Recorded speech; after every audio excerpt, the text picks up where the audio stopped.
अस्सलाम वालेकुम नाजरीन, नई वीडियो के साथ आपकी खिदमत में हाजिर है। मेरे सर मौजूद हैं बहुत अच्छे साफ़ी हैं हमारे दोस्त वसीम मलिक साहब।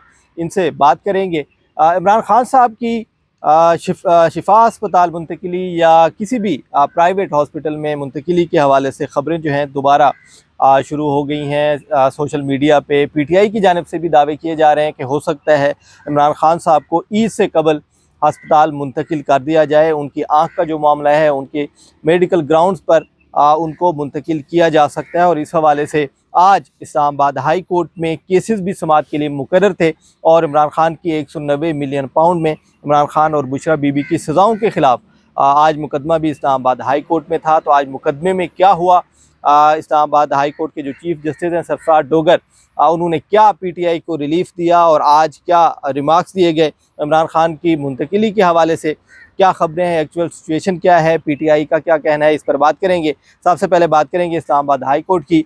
तो मलिक साहब आज फिर मुकदमा समाअत के लिए मुकर्रर थे और जिस तरह पहले ही पीटीआई की जानिब से बता दिया जाता है कि उनको इस्लामाबाद हाई कोर्ट से रिलीफ मिलना नामुमकिन है, क्योंकि जब से तरमीम हुई हैं उसके बाद से पीटीआई के मुकदमात एक तो मुकर्रर नहीं होते और अब मुकर्रर होना शुरू हुए हैं। अब उसकी वजह भी समझ नहीं आई कि अचानक मुकदमात तो मुकर्रर हो रहे हैं लेकिन फ़िलहाल रिलीफ नहीं दिया जा रहा। आज 190 मिलियन पाउंड केस था, उसमें क्या हुआ और डोगर साहब ने क्या कहा है और नैब को सुना है कि कोई जुर्माना भी किया गया है। अच्छा देखिए, अदालती कार्रवाई पर आने से कबल हम थोड़ा सा ना इसका पस मंजर डिस्कस कर लेते हैं, क्योंकि एक अनफॉर्चुनेट बात है कि आजकल अदालतें मेरिट्स पर केस नहीं सुन रही हैं और ये हम सब जानते हैं। मुकदमात का समाअत के लिए मुकर्रर ना होना, फिर मुकर्रर हो जाना, फिर जब मुकर्रर होना तो फिर उसका किसी लॉजिकल कंक्लूजन की तरफ ना पहुंचना, तो ये उतार चढ़ाव जो है ये कभी सियासत में आता था, आजकल अदालत में आ रहा है। बिल्कुल 3 चांसेस हैं अमानत खुशखोरी, सब पॉसिबिलिटीज है ना 3, और ये जनरल पॉसिबिलिटीज हैं। इमरान खान साहब पहली पॉसिबिलिटी है जेल में ही रहे, दूसरी पॉसिबिलिटी है हॉस्पिटल आ जाएं, तीसरी पॉसिबिलिटी है कि वो रिहा हो जाएं। अच्छा, अब इन तीनों से मुताल्लिक मुख्तलिफ लोग मुख्तलिफ दावे कर रहे हैं। तो कल मैं कहीं देख रहा था, क्योंकि सोशल मीडिया किसी के पास खबर होती है, किसी ने खबर बनानी होती है, किसी ने खबर देनी होती है, राय को उधर खबर बना के दे देता है। एग्जैक्टली, ख्वाहिश को खबर बना दिया जाता है। कल एक मुझे उनका नाम नहीं याद, लेकिन मैं उनको सुन रहा था, वो काफ़ी संजीदा और काफ़ी आप क्या लें सीनियर आदमी हैं। वो कह रहे थे उन्होंने आसिम मुनीर साहब को और इमरान खान साहब को आमने सामने भी बिठा दिया था अपनी खबर में। अच्छा, इनकी बातचीत भी हो गई थी, मतलब मुलाकात भी करवा दी, मुलाकात हो गई थी एक दूसरे से। काफी दिनों से लोग ट्वीट कर रहे हैं कि एस्टेब्लिशमेंट की बड़ी अहम शख्सियत ने इमरान खान से मुलाकात की। बहरहाल वो उन्होंने ये दावा किया और आपस में जो गिले शिकवे थे वो खत्म करवाए। 2026 का साल, इंतखाबात का साल, और पता नहीं क्या दावा किया। अच्छा, बहुत सारे लोग ये दावा कर रहे हैं कि नहीं, इमरान खान रिहा नहीं होंगे, ईद से पहले अस्पताल मुंतकिल हो जाएंगे, और कुछ कह रहे हैं नहीं, स्टेटस को बरकरार रहेगा और वो जेल में रहेंगे। अब हमने इन 3 पॉसिबिलिटीज में से एक देखनी है और देखना है हालात को देखते हालात।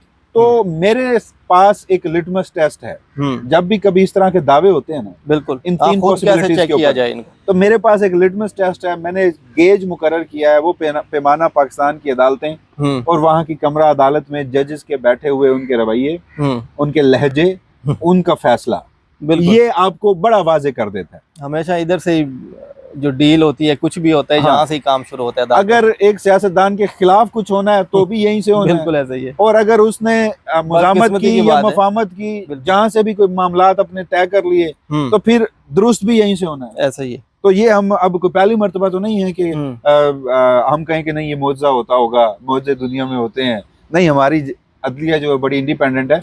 ये हमने गुज़श्ता 1 दिहाई में तो इसका पहले तो जो था गुज़श्ता 1 दिहाई में तो इसके हमने रिपीट टेलीकास्ट देखे, बिल्कुल उसको कवर किया, अपनी आंखों से देखा। ऐसा ही है। तो अब पहले जो पॉसिबिलिटी है ना कि इमरान खान ईद से पहले रिहा हो जाएंगे, वो जो खबरें थी उनमें कोई सच्चाई नहीं है। वो जो हर ईद पे ऐसे ही होता है, वो जो लिटमस टेस्ट था, वो जो गेज था, ठीक है, उसमें इमरान खान 2 मुकदमात में 190 मिलियन पाउंड में और एक है तोशाखाना 2 में, दोनों में इस्लामाबाद हाई कोर्ट ने कोई रिलीफ नहीं दिया। और अभी तो उनके मेन जो अपीलें हैं वो भी मुकर्रर ही नहीं हुई, पहली बात। दूसरी बात ये कि इमरान खान की ईद से पहले किसी निजी अस्पताल मुंतकली, उसको मैं आज वसूख से नहीं कह सकता कि वो कार्ड्स पे नहीं है, वो थोड़ा डिले हो रही है, लेकिन वो कहीं ना कहीं कार्ड्स पे मौजूद है। अगेन लिटमस टेस्ट कमरा अदालत है मेरा, बिल्कुल। और तीसरा जेल में रहेंगे वो तो हर सो नजर ही आ रहा है। हम्म। तो हम सबसे पहले बात कर लेते हैं कि 190 मिलियन पाउंड जिनमें उनकी रिहाई का मामला था। देखिए, इस मामले में इमरान खान को सजा सुनाई गई जनवरी 2025 में बुशरा बीबी के साथ। फरवरी में अपीलें दायर होती हैं, बड़ी तगोदो के साथ गुज़श्ता साल जून में पहली मरतबा लगती हैं, और तब से लेकर आज तक नैब 10 मरतबा कमरा अदालत से, बड़ी माजरत में अब लफ्ज़ इस्तेमाल करूंगा क्योंकि सियासतदानों के खिलाफ जिस तरह से पॉलिटिकल इंजीनियरिंग के लिए ये इदारा इस्तेमाल हुआ है, तो आज वो 10वीं मरतबा जूते छोड़ के भागा है। कभी आपका प्रोसिक्यूटर पेश नहीं होता, कभी आपको नोटिस मौसूल नहीं होते, कभी आपको समाअत का इदराक नहीं होता, और आज भी उन्होंने आके कहा ये वो समाअत थी जो पीटीआई को 14 माह के बाद बड़ी मिन्नत तरले मंतो मुरादों से मिला, और उस पे कई अर्ली हेयरिंग्स और कई वकला और कई एहतजाज और कई धरने और कई मुलाकातें। उसमें आज भी उनके स्पेशल प्रोसिक्यूटर पेश नहीं हुए। जो जूनियर प्रोसिक्यूटर थे उन्होंने कहा जी कि चूंकि ये मरकजी इक्विटल की जो अपील है वो दायर तो हुई है, उसमें हमें नोटिस नहीं हुए, लिहाजा ये जो दरखास्त यानी जमानत जिसे हम कह सकते हैं है, ये काबिल समाअत नहीं है। इस हवाले से हमने एक मुतफरक दरखास्त डाल दी है। बस ये क्या है कि आप डेट इन ऑफिस कर दिया। हाँ, अब अगर जज साहब यहाँ सुनना होता, जज साहब ने केस को आगे बढ़ाना बिल्कुल ऐसे ही है। और आपकी बात काट रहा हूँ, सॉरी, यही सवाल यही बनता है कि अगर नैब 10वीं मरतबा इल्तवा ले रहे तो सुप्रीम कोर्ट में या हाई कोर्ट में अगर जिनमें जजेस हमारे इंटरेस्टेड हों केस सुनने में, तो एक दिन भी इल्तवा नहीं देते, वो तो एक ही दिन में फैसला करते हैं। कहते हैं भाई बेल का जो केस है वो तो एक दिन में होते हैं। मसूर अली शाह साहब ने, काजी साहब ने, कई हमारे सामने इस तरह की मिसालें हैं कि एक ही दिन में। तो जजेस क्या कर रहे हैं, 10-11 मरतबा अगर एक बंदा एडजमेंट मांग रहा है तो वो कहते हैं जी ठीक है, जिस तरह नैब कह रहे हैं, कोई बरहमी नहीं है, कोई जुर्माने कर दिए जाते हैं दिखाने के लिए। मैंने वीडियो का आगाज यहाँ से किया था कि अगर एस्टैब्लिशमेंट और इमरान खान की कोई बातचीत हो रही है तो उसका आउटकम अदालतों से आएगा। तो इस सवाल का जवाब ये है कि जजेस खुद क्यों नहीं। ऐसे ही अगर आज करना होता, जो बहाना था कि नोटिस नहीं हुआ, हमने अदालतों में कई हजार मरतबा देखा है कि जब कोई फ्री कहता है नोटिस नहीं हुआ तो वो कहते हैं कि जी हमने आपको अभी नोटिस कर दिया, और ये तो आपको नोटिस हो चुका है, आप समाअत आगे बढ़ाएं। सजा मुतलक है, इसमें क्या उन्होंने पूछना क्या है कि मेरिट्स पे बात। अच्छा, उसके बाद सलमान सफदर साहब चीखे, एतजाज हसन साहब चीखे, वो बरहम भी हुए, उन्होंने कहा कि ये कोई तरीका नहीं है। उसके बाद फिर सरफराज रोगर साहब ने 1 लाख रुपए जुर्माना किया नैब पे, अच्छा, और डेट इन ऑफिस कर दी और उठ के चले गए। जिसके बाद ये सारे लोग चीफ जस्टिस के सेक्रेटरी के पास गए, वहां बैठे रहे। अब ये बाहर निकले हैं तो इन्होंने मीडिया से कुछ नहीं बताया, सिवाय एतजाज हसन साहब ने इतना बताया कि हमारी चीफ जस्टिस से मुलाकात हुई है और हम उस मुलाकात में हमारी बहुत सारी चीजें हियरिंग के बाद हुई है। हाँ, हमारी बहुत सारी चीजें तय हो गई हैं। अच्छा, और जो कुछ तय हुआ है वो इस्लामाबाद हाई कोर्ट की प्रेस रिलीज में बता दिया जाएगा। आपको प्रेस रिलीज आनी है या क्या होना है? बहरहाल मतलब Islamabad high court press release में बताएगी कि मुकदमात कब समाअत के लिए मुकर्रर होंगे या क्या तय हुआ है, जो क्या तय हुआ है। अच्छा, लेकिन साथ ही इमरान खान की जिस तरह आपने बात की कि 3 आपने सिचुएशंस बताई कि 3 ऑप्शंस हैं, 3 पॉसिबिलिटीज़ हैं कि इमरान खान साहब या तो बाहर आ सकते हैं या जेल में ही रहें या फिर उनको हॉस्पिटल।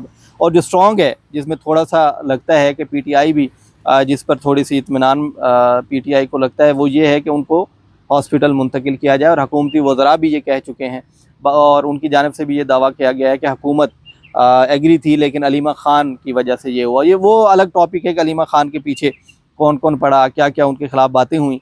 तो आज वो भी केस लगा हुआ था शिफा अस्पताल मुंतकिल करने के हवाले से। देखिए उसके अंदर क्या हुआ, इस हवाले से 2 दरखास्तें थी। एक लतीफ़ खोसा साहब ने मुतफरक दरखास्त दायर की थी जिसकी कल समाअत हुई थी, और कल आने वाले कल दोबारा उसकी समाअत होगी। 2 रुकनी बेंच सुन रहा है। एक डॉक्टर उज़मा खान, इमरान खान की बहन है, उनकी जानिब से एक दरखास्त दायर की गई थी। वैसे मेरे नज़दीक अहम आज की दरखास्त थी अमानत किशोरी साहब, क्योंकि हम जानते हैं, हम अदालतों को कवर करते हैं, तो जो कानून हो या अदालती नज़ायर हों, उनमें किसी कैदी को मेडिकल ग्राउंड्स पर ज़मानत की दरखास्त जो अहम तरीन वही समझी जाती है, चाहे वो ज़मानत की हो, अस्पताल मुंतकली की हो, जो उनकी फैमिली की जानिब से। बिल्कुल, एक दरखास्त थी लतीफ़ खोसा साहब की जानिब से, एक उनकी फैमिली की जानिब से। जब फैमिली की जानिब से आई तो तासुर ये लिया गया कि कहीं फैमिली का ताकतवर हलकों के साथ कोई कोऑर्डिनेशन हुई है, कोई बातचीत हुई है, जिसके तनाजुर में ये दरखास्त दायर की गई है। अब आज वो दरखास्त जनाबे वाला लगी हुई थी इनाम अमीन मिनाज साहब के पास। अच्छा, उस पर अगेन एज यूजुअल जब समाअत का आगाज़ होता है तो पता चलता है कि रजिस्ट्रार ने एतराज़ात लगाए हैं। पीटीआई इस मामले में थोड़ा सा स्मार्ट खेलना चाह रही है। पीटीआई ये कह रही है कि एक दरखास्त जो है वो अभी हमारी पेंडिंग रहे, अच्छा। एक जो मुतफरिक दरखास्त है जिसपे मुमकिन तौर पर कल फैसला होना है, तो वो हम पहले देख लें, अगर उसमें रिलीफ ना आए तो फिर इसको प्रेस करें। अच्छा। अब मीन वाली दरखास्त लगा दी गई थी, तो पीटीआई ने कहा कि हम 1 हफ्ता दे दें, हम इतराजात दूर करके इसको दोबारा फाइल करें। उसके बाद इनाम अमीन मिनाज साहब ने कहा नहीं रुकिए, आपकी इस नौयत की कोई और दरखास्त भी है इस अदालत में? तो बताया गया कि नहीं, डॉक्टर उस्मान खान की जानिब से तो नहीं है। उन्होंने कहा चलें, अगर नहीं भी है तो हम रजिस्ट्रार से ना रिपोर्ट उन्हें पता है, रिपोर्ट पता है उन्हें भी है। तो अब ये है कि वो गालिबन चाह रहे हैं कि दोनों मुकदमात को क्लब करके किसी नए बेंच के सामने मुकर्रर कर दें। कि मतलब अब और वो फिर पता नहीं कब मुकर्रर हो, ताखीरी हलबे। पीटीआई ये चाह रही थी, तो उसमें ये एक सरप्राइज पीटीआई ने अगेन आज दिया, जैसे कल लतीफ खोसा साहब ने दिया कि तैयारी उनकी मुकम्मल नहीं थी। आज वो ये चाह रहे हैं कि कल वाली समाअत पहले हो जाए, तो फिर देखना ये है। लेकिन ये कहीं ना कहीं कार्ड्स पे है, जब तक मेरा लिटमस टेस्ट तब तक पूरा नहीं होगा जब इस मामले पर भी हरी झंडी हाई कोर्ट दिखा देगी। चले देखते हैं कि इस्लामाबाद हाई कोर्ट से अगर रिलीफ मिलता है, जब मुकदमात के लिए डेट सामने आती है, जो प्रेस रिलीज एतजाज हसन साहब कह रहे हैं उस प्रेस रिलीज में क्या सामने आता है, उसी को देखते हुए ये अंदाज़ा लगाया जाएगा और चीज़ें कन्फर्म होना शुरू होंगी कि इमरान खान साहब ईद से कबल रिहा होंगे या उनको हॉस्पिटल मुंतकिल किया जाएगा। उनकी हॉस्पिटल मुंतकिली की जो ख़बरें हैं और जो चांसेस हैं वो ज़्यादा हैं, क्योंकि मेडिकल ग्राउंड्स पर हुकूमत भी चाहती है कि इमरान खान हॉस्पिटल में जाएं, वहाँ पे मुलाकातें भी हों, लेकिन जो कंडीशंस हैं कि एहतजाज, धरने, इस तरह की जो सियासी गुफ्तगू है ये नहीं होनी चाहिए। तो बहरहाल देखते हैं, कल फिर अहम मुकदमा है इस्लामाबाद हाई कोर्ट में, तो मज़ीद जो अपडेट्स होंगी आपको इंशाअल्लाह ज़रूर आगाह करेंगे। मुझे और वसीम मलिक साहब को इजाज़त दीजिए। अल्लाह हाफ़िज़।